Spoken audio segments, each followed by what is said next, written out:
Velkommen her i vores kølerum. I det her kølerum, der gemmer vi alle vores kerner. Og det er søkerner, som vi har samlet ind de sidste 7 somre oppe i Grønland. Og der er også kerner herovre, som er fra Danmark. Vi har samlet en masse ind fra København, og der er nogle hernede, som er fra Canada. Så sker der en masse andre ting på museet, så der ligger lige nogle poser med nogle knogler. Det er nogle udgravninger her fra metroen, hvor man har fundet en masse hesteknogler, koknogler og kæber. Det er der nogle andre forskere, der undersøger, så det ligger lige her og holder sig koldt. Men grunden til, at vi gerne vil have vores kerner på køl, det er fordi, at så holder de sig friske. Der er jo masser af sådan noget organisk materiale i, og hvis vi bare havde dem liggende på kontoret, så ville det rådne. Og så ville vi ikke kunne gå tilbage til det senere og kigge på det. Så vi holder dem friske her i køleskabet.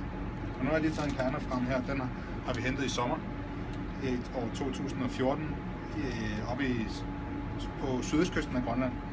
Og jeg ved ikke, om man kan se det her på videoen, men der er faktisk... Det her, det er opad. Og det her, det er faktisk et stykke søbund. Cirka godt en meter søbund. Og heroppe kan man se, der er ler. Det er meget, meget fint ler, ligesom det, man laver juledekorationer af. Og hernede, der er pludder. Og det er organisk materiale, og man kan se, at der er altså sket et eller andet i søen her. Og det, der er sket her, det er, at vi har haft en sø, hvor der bare har været frisk vand. Og pludselig så er der kommet gletsjervand ind i søen, og det er det, der sker lige præcis her. Men nu skal vi op og kigge på det.